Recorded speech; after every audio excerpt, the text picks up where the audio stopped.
For 70 years, a KGB vault held a small cardboard box. Inside that box, teeth, bone fragments. A jawbone with gold bridgework that someone somewhere had looked at with their own eyes and said, yes, that's him. Nobody outside Moscow was allowed to touch it. The man who'd ordered 50 million people to their deaths went out not with a speech to the crowds, not with a dramatic last stand, but alone, in a damp room barely large enough for a couch, 40 feet below a city that was already burning above him. Or so the story goes. Here's what haunted intelligence agencies for a decade after the war. The West never verified the body. The Soviets found what was left of him. The Soviets kept it. And then, at a summit table in Potsdam in the summer of 1945, the Soviet Union's own leader, Joseph Stalin, looked American President Harry Truman in the eye and told him that Adolf Hitler had escaped. Not died, escaped. The CIA spent over $100 million and filed active Hitler sightings into the early 1950s. Argentina. Spain. A monastery in the Swiss Alps. A fishing village on the Colombian coast. Were they chasing a ghost? But here is the question that cuts deepest, the one that the escape theories distract us from asking. What kind of man orders the complete annihilation of his own country, his own people, his own civilization, and then puts a gun to his temple? What was he running from? And what was he trying to take with him? Tonight, we go back inside that bunker, all the way inside. If you want more stories like this, the ones they buried under the official version, hit subscribe. The history they didn't want you to find is the only history worth knowing. By the winter of 1944, Adolf Hitler was not just a man losing a war. He was a man who had decided, with cold and total deliberation, that if Germany couldn't survive, then Germany didn't deserve to survive. The physical ruin was visible to anyone who stood near him. His left hand shook badly enough that he kept it pressed against his thigh during military briefings, using his body to hide the tremor from his generals. He walked with a stoop that had become permanent. His skin was the color of old candle wax. Dr. Theodore Morell, his personal physician since 1936, had been injecting him for years with a pharmaceutical arsenal. Amphetamines, opioids, barbiturates, and at various points, substances that included bull testosterone and rat intestine extracts. By late 1944, Morell's own diary documented administering over 90 separate pharmaceutical preparations to his patient. Hitler's inner circle watched a man collapse inward, slowly, like a building whose foundation had been eaten away. Traudl Junge, Hitler's personal secretary, one of the few bunker survivors who lived long enough to give full testimony, wrote in her memoir that by early 1945, the Führer had become an old man almost overnight. He shuffled instead of walked. His eyes had gone dull, like lights behind frosted glass. She'd taken the job at 22, ideologically shaped and personally starstruck. By 1945, she was watching the ideology physically digest its architect. The war picture matched the man. On June 6, 1944, the Allied landings at Normandy blew open the Western Front.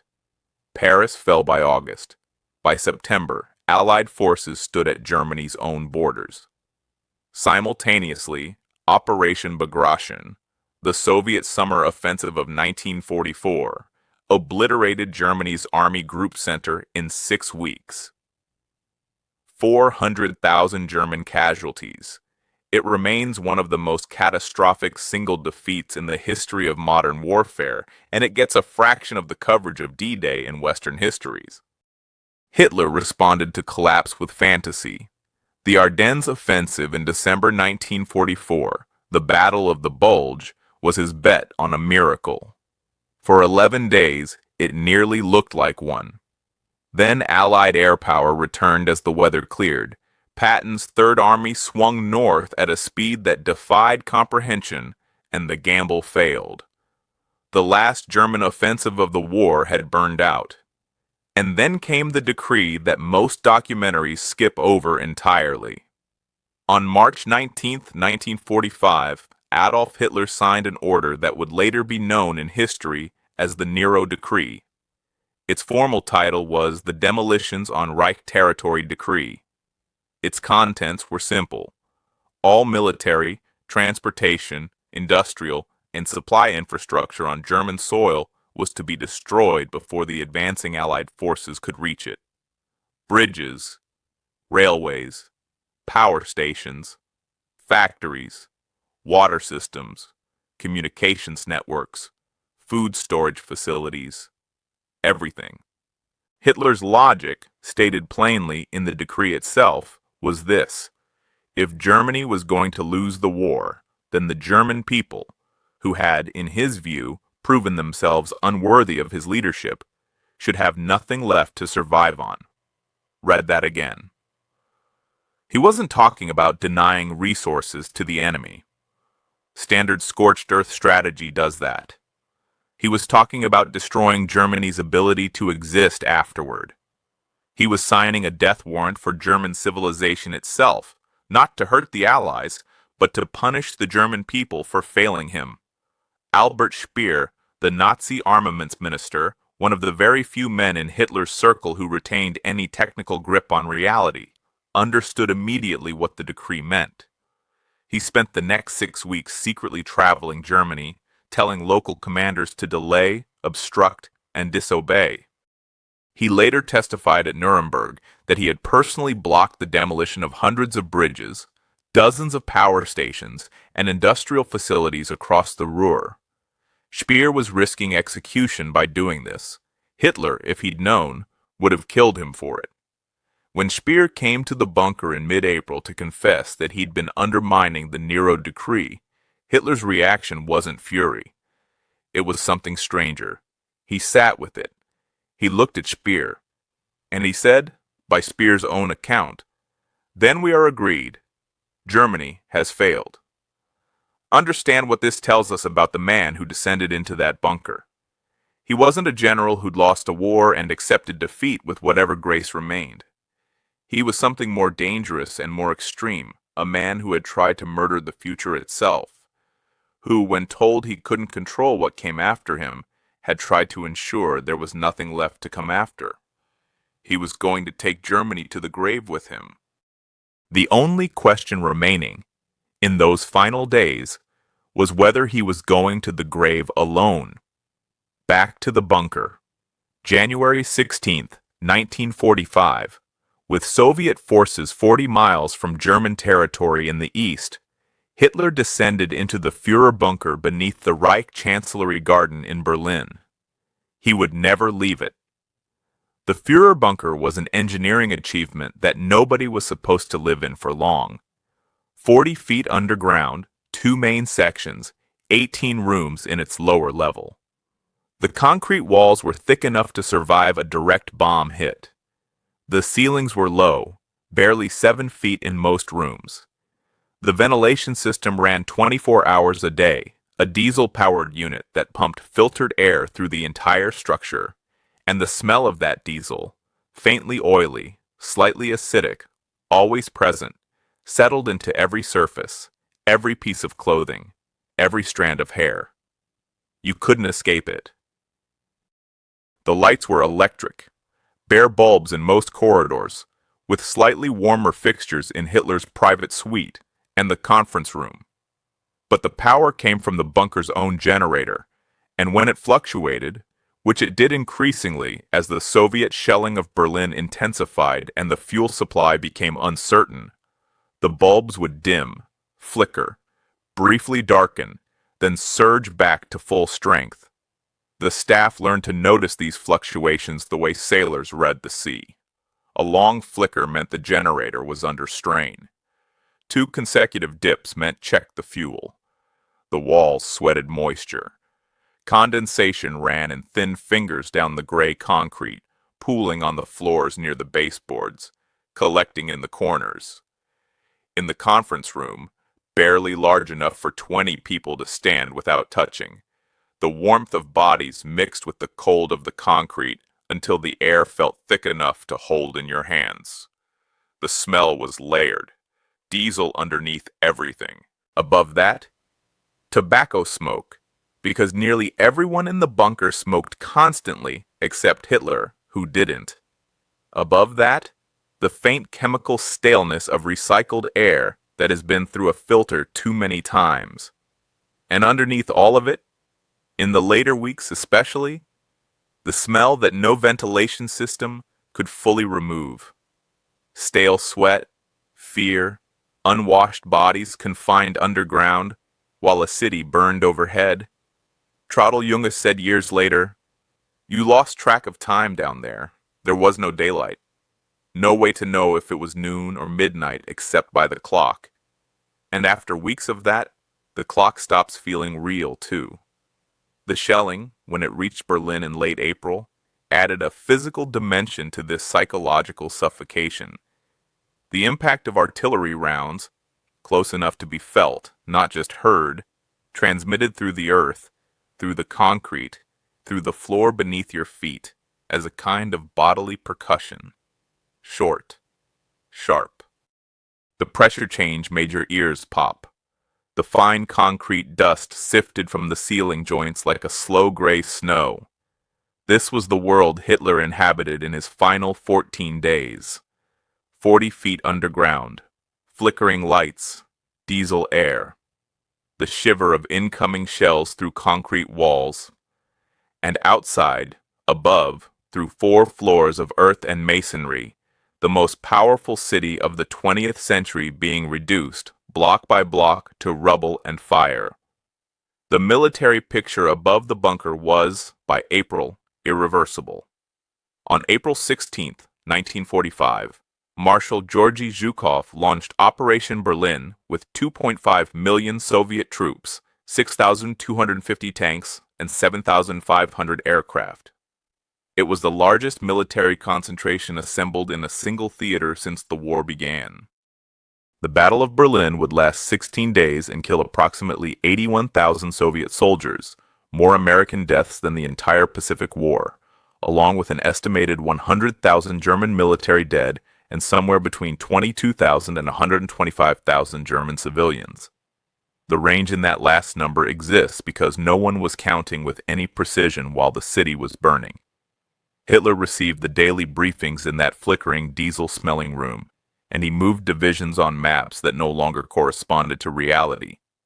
He ordered counterattacks by units that had surrendered. He promoted officers of non-existent armies.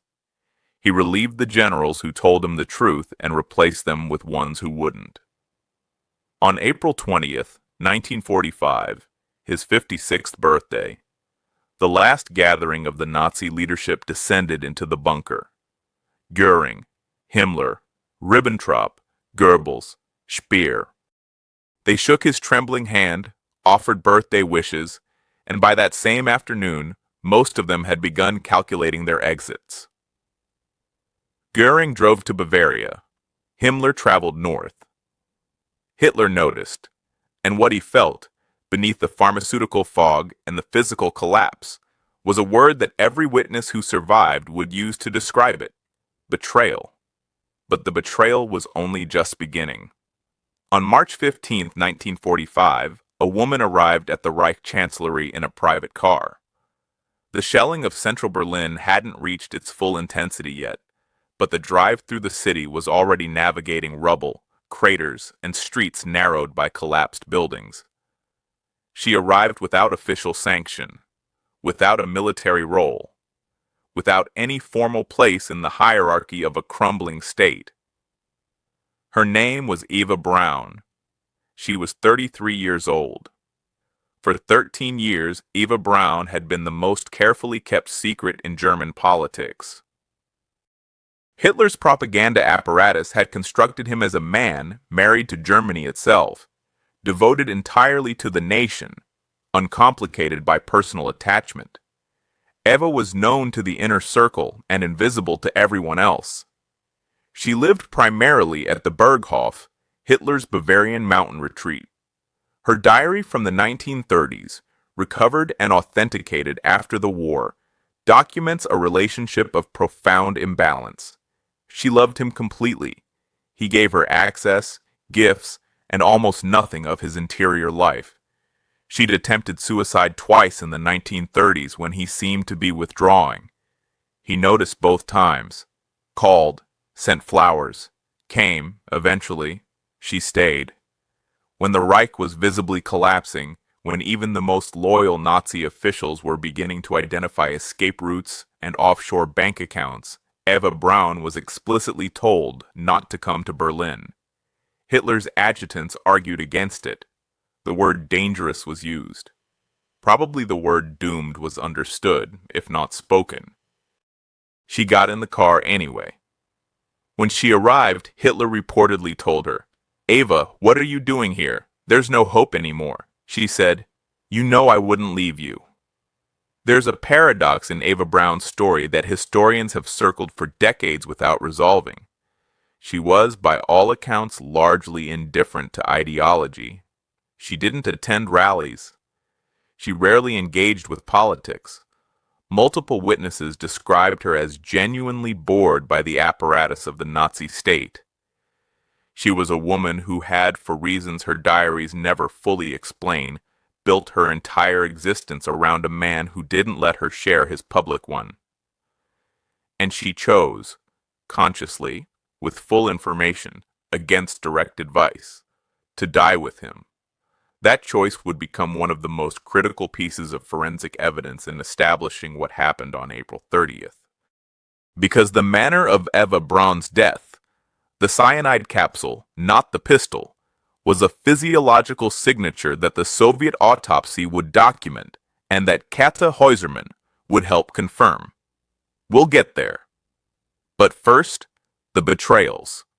On April 21st, 1945, Soviet artillery shells began landing inside Berlin city limits for the first time.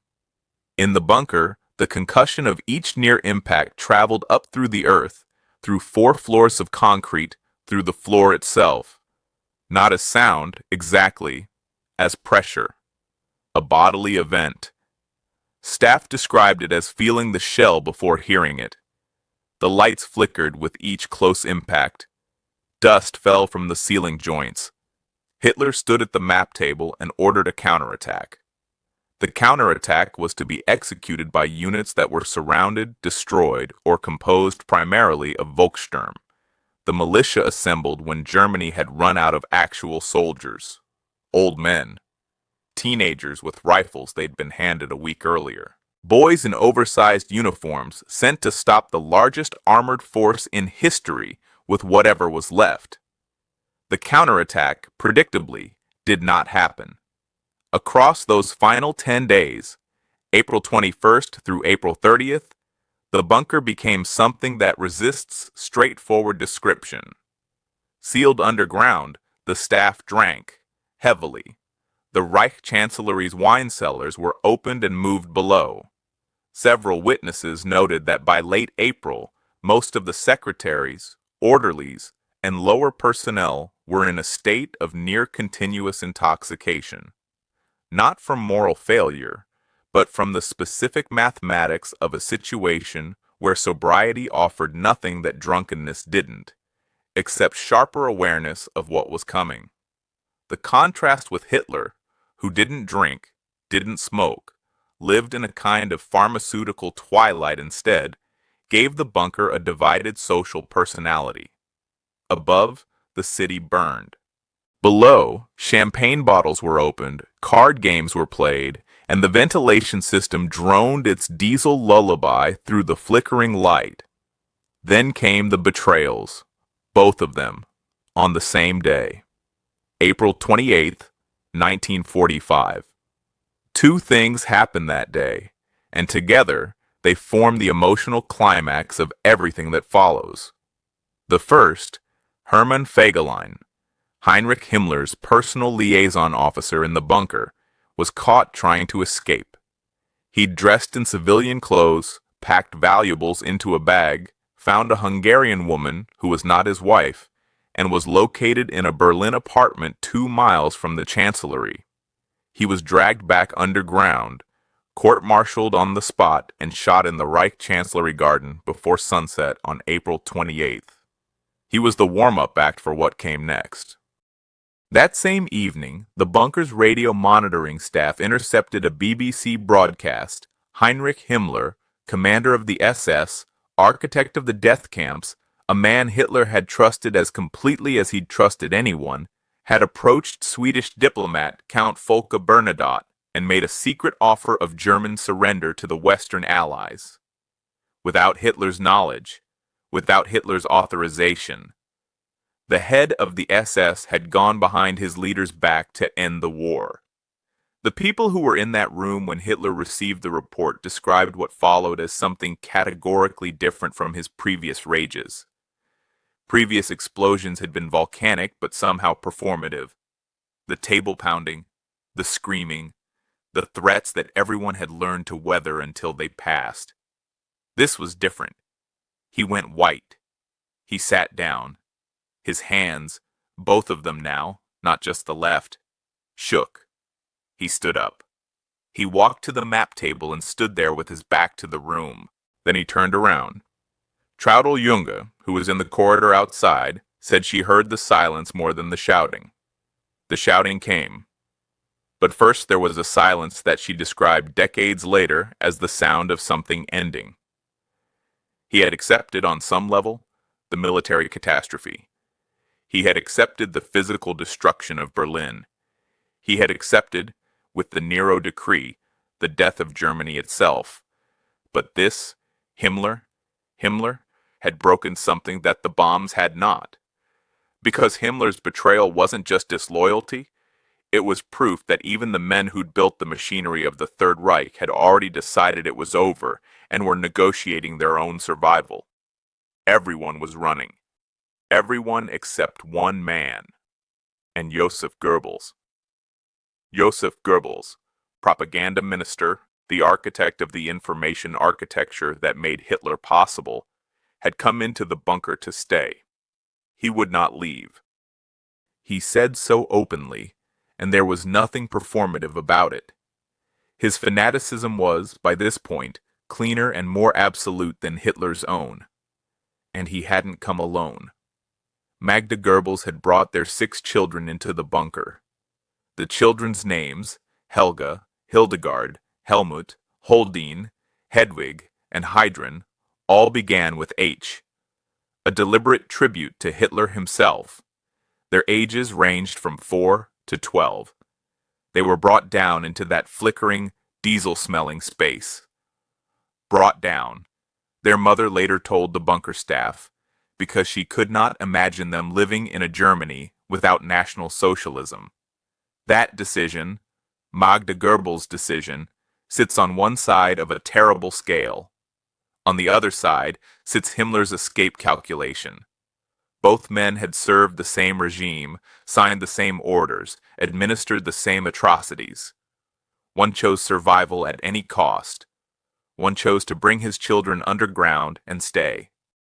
That contrast between the men who ran and the man who would not tells you more about the nature of the final days than any military analysis can. This wasn't a government collapsing. This was a belief system imploding, and the people inside it were choosing, in their final hours, which version of the belief had ever been real. We'll come back to those children, and what Magda Goebbels did on May 1st. Because that ending, when it comes, is the hardest thing in this entire story to look at directly.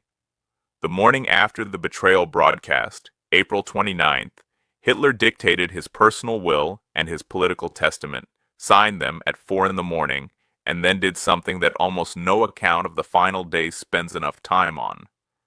He tested the poison. His supply of cyanide capsules had come through the SS. Now that Himmler had betrayed him, he no longer trusted that those capsules contained real prussic acid rather than a placebo. He needed to know they worked before he used one.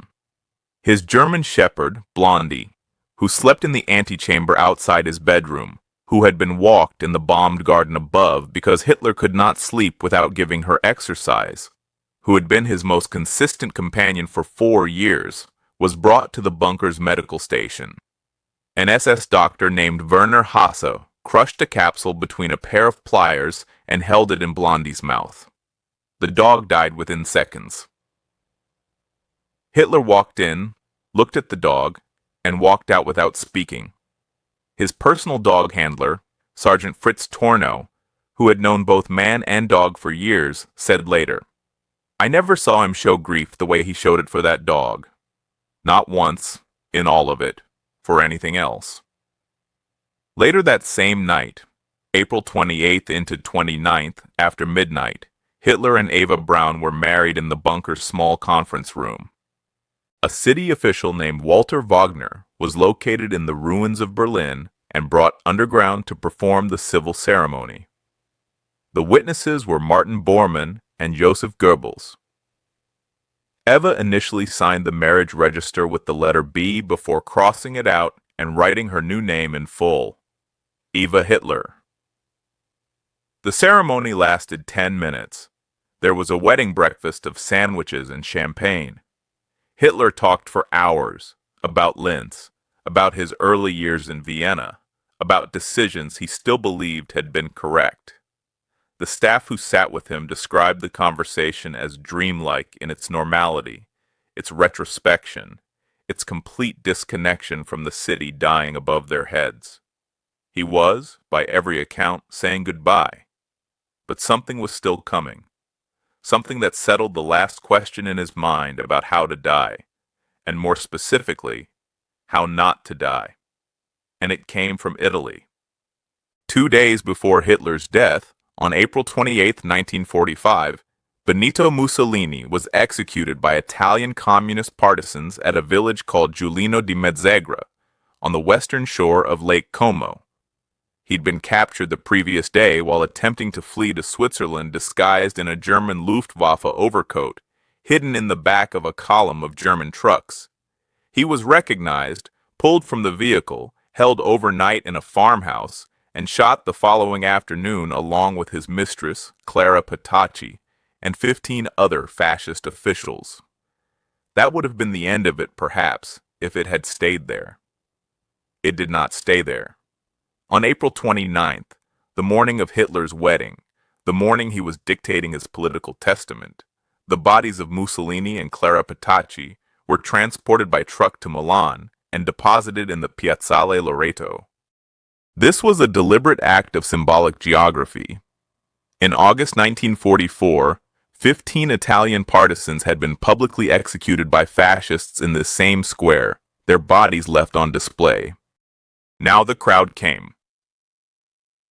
What happened at the Piazzale Loreto over the following hours is documented in photographs and film footage that still circulate online. The bodies, first abused on the ground, then hoisted by their feet from the iron crossbeam of a half-demolished gas station, hung inverted above the crowd. The crowd desecrated them, spat on them, threw refuse, photographed themselves in front of them.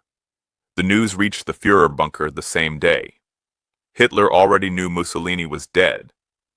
Reports had reached the bunker on the evening of the 28th. But the photographs, the descriptions of what happened at the Piazzale Loreto, those reached the bunker on April 29th, while he was dictating his testament, while he was being married, while the cyanide capsule was being tested on Blondie. Multiple witnesses, including Heinz Linge and Rockus Misch, the bunker's telephone operator, later confirmed that the news from Milan struck Hitler with a very specific intensity. Not grief for an ally, not political analysis, something more visceral and more personal. He could not allow that to happen to him. He was explicit about it in conversations with aides and with Eva Braun. The instructions he gave for what should happen to the bodies after his death, the 180 liters of gasoline, the burning, the instruction to burn until nothing remained recognizable, were directly shaped by those images from Milan. The Nero decree had been about refusing to let Germany survive without him. The Mussolini photographs were about refusing to let them have him afterward. He was constructing his death as a controlled disappearance. He would choose the exit. He would control what remained. He would deny the world the Piazzale Loreto moment.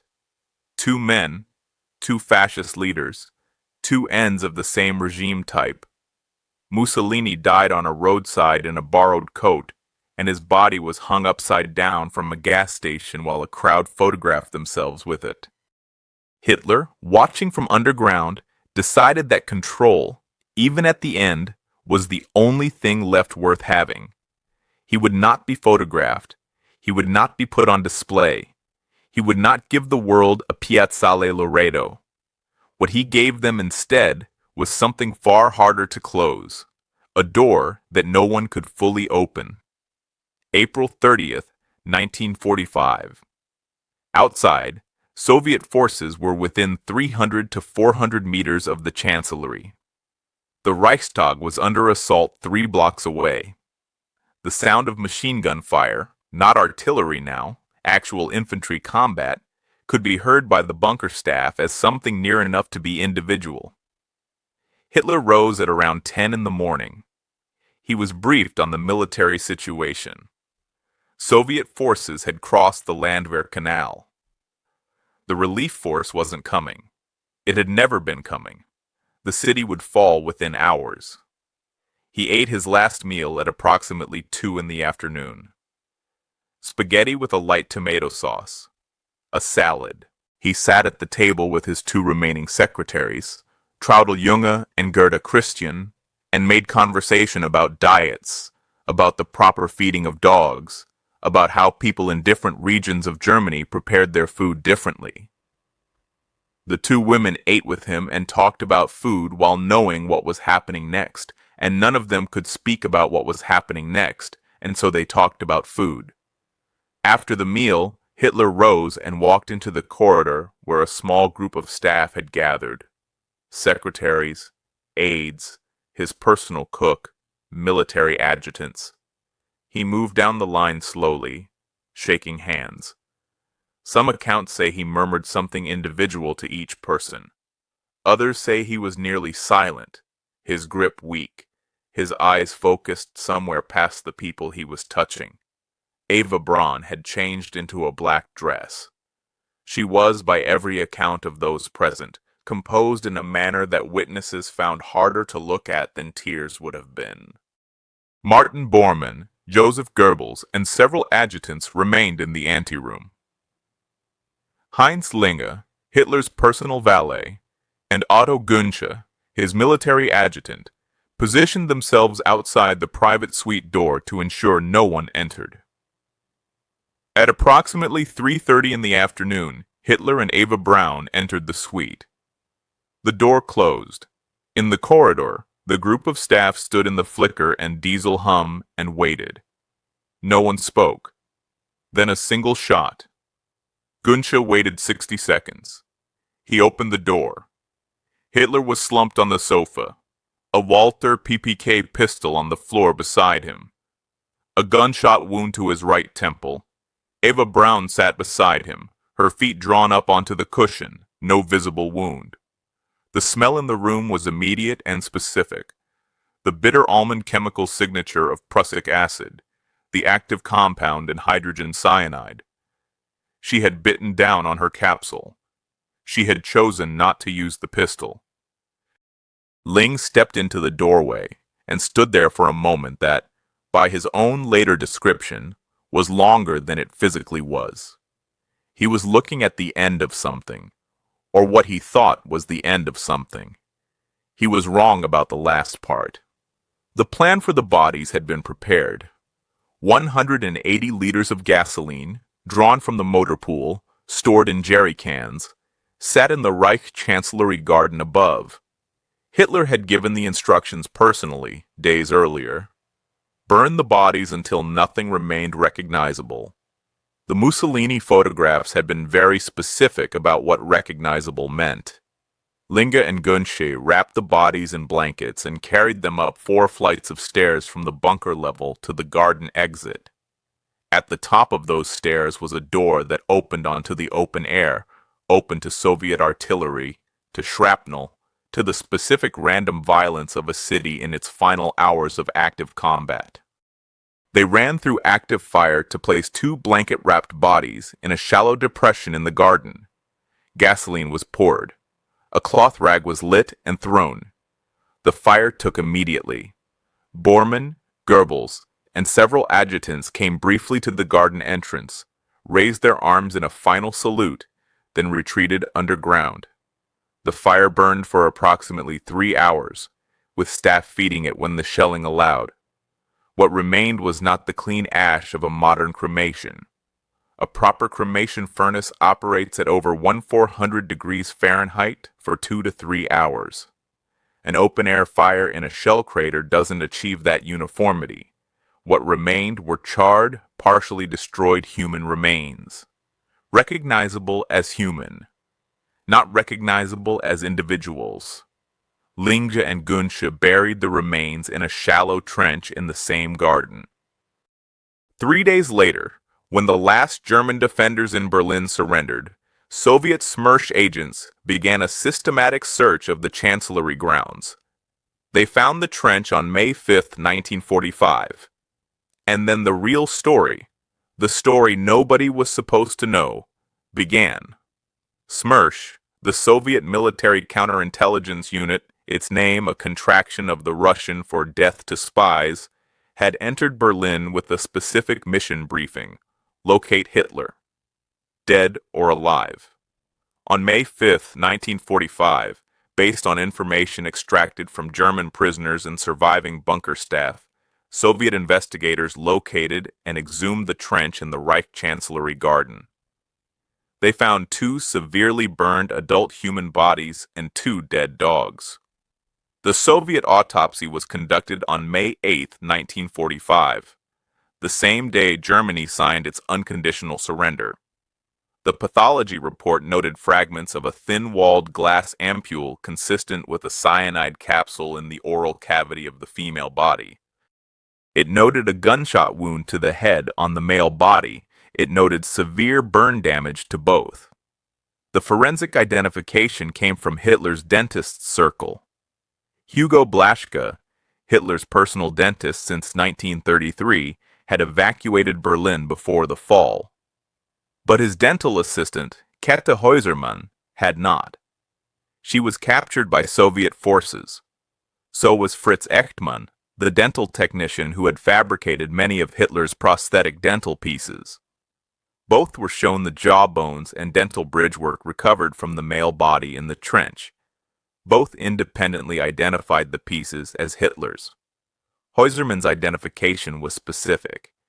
She recognized a gold dental bridge on the upper jaw, a piece she had personally assisted in preparing. She knew its dimensions, its anchoring points, the specific character of the metalwork. The identification was as close to forensic certainty as the technology of 1945 could produce. And then Stalin buried it. At the Potsdam Conference in July 1945, the Allied summit to design the post-war world, Harry Truman privately asked Stalin what the Soviets knew about Hitler's fate. Stalin said, Hitler was almost certainly alive, probably in Spain, possibly Argentina. This was a lie Stalin told with the full autopsy report on his desk and the dental identification in his archive. Why? The most coherent analysis across decades of scholarship points to several interlocking Soviet interests. A dead Hitler closed a chapter, and closed it in a way that left the Western public with finality, relief, justice-adjacent emotion. A living Hitler kept Germany destabilized. It fed mistrust of Western intelligence, which had failed to find him. It kept the narrative of Allied incompetence alive in European public discourse. It served Soviet propaganda in the emerging Cold War by making the West look like it couldn't even confirm the death of the man who'd started the last one. So the lie stood. For years. And it cost $100 million American dollars, hundreds of intelligence man-hours, and, more significantly, the psychological closure that the world needed and didn't get. For decades, the Soviet Union, and later Russia, held a collection of physical material related to Hitler's death in classified archives. Jawbone fragments, dental bridge work, and a skull fragment with a bullet hole through it. Russian authorities periodically displayed this skull fragment as definitive physical confirmation of Hitler's death. The bullet hole, they said, was consistent with a self-inflicted gunshot. In 2009, researchers from the University of Connecticut were granted access to the skull fragment held by the Russian State Archive. What they found was not what the Russians had claimed. Archaeologist and bone specialist Nick Bellantoni examined the fragment under standard and fluorescent lighting. He analyzed the bone thickness. He examined the cranial sutures, the lines where skull plates fuse as a person ages, and their degree of closure. His conclusion: the skull fragment belonged to a woman under 40 years of age. Russian authorities disputed the finding immediately. Their archivists argued the Americans had examined a different fragment or misapplied their methodology. The argument has never been fully resolved. But pause here, because this is the moment where most documentaries go in the wrong direction. The skull was a woman's discovery gets treated as evidence that Hitler escaped. It isn't. What it actually proves is something more unsettling. The Soviet forensic evidence was sloppily preserved, politically managed, and in at least one major instance mislabeled. The Soviets had moved the remains multiple times. They reburied them in Magdeburg, East Germany in 1946 under a false name without markers. In 1970, concerned that the site might fall under West German jurisdiction in future reunification negotiations, the KGB excavated the remains a second time, drove them to a forest outside Magdeburg, burned them far more thoroughly with chemicals, and scattered what remained in the Elbe River. The river carried them to the sea. What that means: the primary physical evidence of Hitler's death was deliberately and thoroughly destroyed, not by chaos, but by a bureaucratic decision made 25 years after the war ended, by men in suits at a desk in Moscow. Here's what mattered, and what has always mattered. The skull was one piece of evidence. And skulls, particularly in the condition this one was in, burned and fragmentary, stored in a cardboard box for decades, and moved repeatedly, can be misidentified, can degrade, can lose the markers that make positive identification possible. But teeth are different. Dental work doesn't burn the way bone does. Metallic prosthetics, bridges, crowns, fillings can survive conditions that destroy everything organic around them. More importantly, dental work is specific. It is a record made by human hands over years of treatment of an individual's oral anatomy. The anchoring points, the materials used, the dimensions of a bridge, the particular configuration of a prosthetic piece. These reflect choices made by a specific dentist for a specific patient. Käthe Häusermann had helped prepare Hitler's upper jaw bridge. She'd held the pieces. She'd been in the room during the fittings. When Soviet investigators placed those specific fragments in front of her, without context, without leading questions, without telling her what they'd found, she identified them. Fritz Echtmann, who had fabricated dental pieces for Hitler, made the same identification independently. This is not circumstantial. This is hands-on manufacturing knowledge meeting physical evidence, cross-referenced by two unrelated witnesses who had no collaboration opportunity. And then, in 2018, the question was settled with the cleanest science available. A team of French researchers led by Dr. Philippe Charlier, a forensic pathologist specializing in historical investigations, was granted access to the dental remains held in the Russian State Archive. Their analysis was peer-reviewed and published in the European Journal of Internal Medicine. Their conclusion: the dental fragments matched all known descriptions of Hitler's dentition, cross-referenced against dental x-rays, wartime dental records, and the testimonies of surviving dental personnel. The researchers stated in their published findings, there is no doubt the teeth are those of Adolf Hitler. Not probably, not most likely, not consistent with, no doubt. The skull fragment that turned out to belong to a woman didn't disprove Hitler's death. It proved that the Soviet evidence archive was unreliable in some particulars. The dental evidence, preserved separately, tested independently, confirmed by living witnesses and modern forensic science, is a different category of proof. The skull tells us the Soviets were sloppy. The teeth tell us where Hitler's story ended. It ended in a room 40 feet underground on the afternoon of April 30th, 1945. The people who survived the bunker went in every direction, physically and psychologically, when it was over. Martin Bormann attempted to escape Berlin on the night of May 1st. His fate remained one of the great post-war mysteries for decades. Sightings placed him in Brazil, Argentina, a monastery in Italy. In 1972, construction workers digging near the Lehrter railway station in West Berlin uncovered human remains. DNA analysis in 1998 confirmed they were Bormann's. He'd been dead within hours of leaving the bunker, killed by Soviet fire or a self-administered poison on the bridge crossing, within walking distance of the building he'd spent the final weeks of his life in. He'd gotten almost exactly nowhere. Traudl Junge, the secretary who'd typed Hitler's final testament at 4 in the morning on April 29th, escaped in a breakout group the night of May 1st. She was captured by Soviet forces briefly, then released, and eventually made her way to Munich. She lived quietly for decades, largely unrecognized, giving occasional testimony to historians. In 2002, she was interviewed for the documentary Blind Spot, Hitler's Secretary. In that interview, she said something that has stayed with the historical community ever since. She said, "I used to console myself with the thought that I was so young, that I didn't know what was happening around me.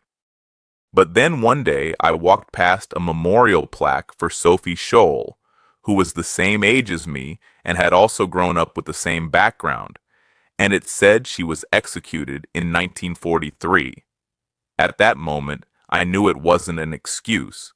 I was young, but I chose not to see, and that is what I have to live with." And Goebbels. On the evening of May 1st, 1945, 24 hours after Hitler's death, one day after the Soviet flag was raised over the Reichstag, Magda Goebbels took her 6 children to the bunker's medical room. Helga was 12. Heidrun was 4. She administered sedatives to each child. Then she placed a cyanide capsule in each child's mouth. After the children were dead, she and her husband went upstairs. They were shot by an SS orderly at their own request. Their bodies were set on fire in the same garden where Hitler's had burned the day before. Soviet forces found the 6 children on May 2nd. Their bodies, unlike those of the adults, had not been burned. This is where the betrayal arc closes.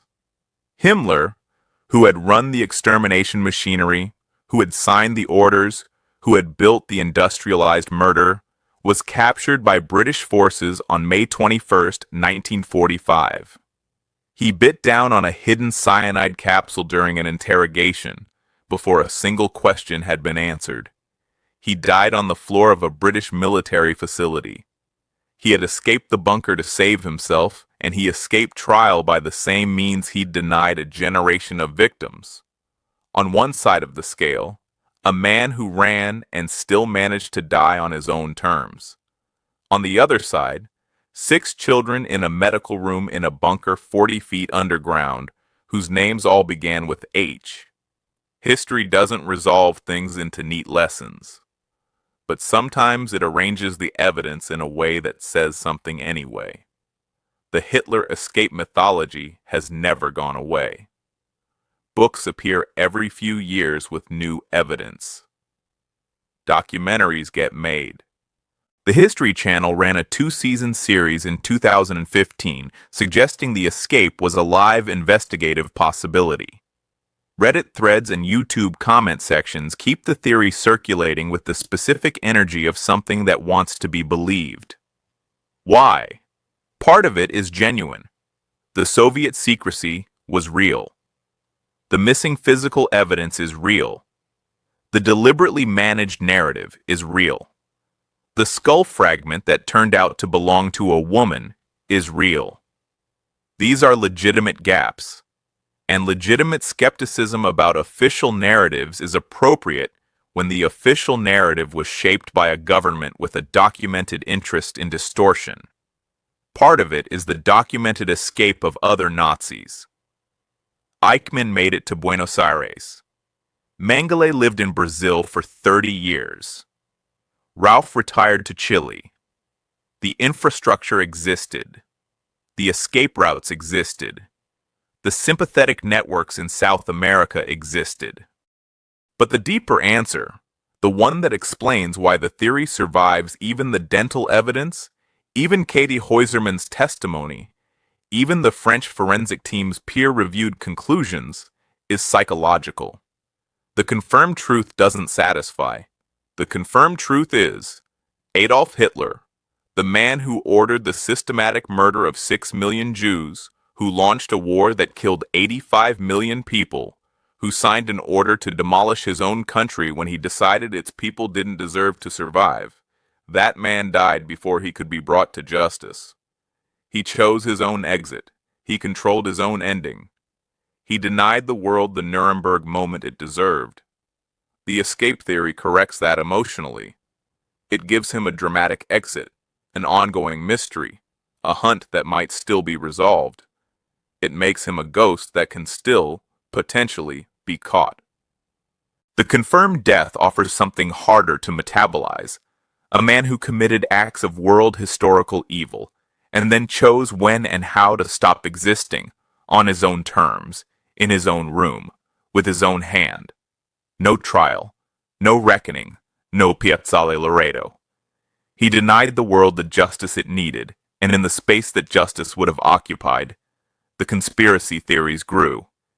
And this is where the real question lives. Not did Hitler escape, but what does it mean that we can't let go of the question? Every conspiracy theory about Hitler's survival represents, underneath the surface argument, a refusal to accept that the world's machinery of justice failed so completely, that a man can orchestrate a century's worst atrocities, sign a decree to murder his own civilization, and then die in a concrete room on a sofa, and that death be his choice, not the world's verdict. The myths didn't survive because people were foolish enough to believe them against the evidence. The myths survived because the evidence didn't give the world what the world needed. So ask yourself this: did Hitler's death in that bunker end the myths that kept him in power, or did it simply transform them into new myths? Did the absence of a body on trial, a verdict read aloud, a public accounting, did that absence create a space that 70 years of history hasn't been able to fill? The teeth are real. The dental bridges don't lie. The French forensic team is unambiguous. Adolf Hitler died on April 30th, 1945. And yet, the question persists. The books keep coming. The documentaries keep getting made. Maybe that persistence isn't a failure of evidence. Maybe it's the truest measure of how completely he failed the world, and how completely the world's justice failed to meet him at the end. The box is real. The teeth are real. The death is confirmed. The wound is still open. There's a parking lot in Berlin.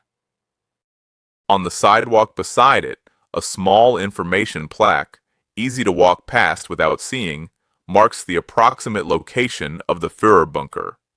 There is no monument, no memorial. The East German government demolished what remained of the bunker structure in 1989, wary of it becoming a Nazi pilgrimage site. The parking lot came after. Ordinary cars, an ordinary street, an entirely ordinary piece of central Berlin. Underneath it, 40 feet of concrete, sealed, flooded now, the ventilation system long dead and silent. The rooms where an empire made its last decisions. The corridor where a man shook his staff's hands and said goodbye without saying goodbye. The garden where the fire burned for 3 hours and left something that 3 generations of forensic scientists would spend decades arguing over. The physical evidence says one thing. The cardboard box in the Russian archive, the jawbone, the gold bridge that Keta Häusermann recognized with her own hands, the French forensic team's published paper, they say it ended here, on April 30th, 1945, in a room this size, with a gun and a woman who chose to stay. The persistence of the myth says something else. We needed it to end differently. We needed him in a courtroom. We needed a verdict read aloud.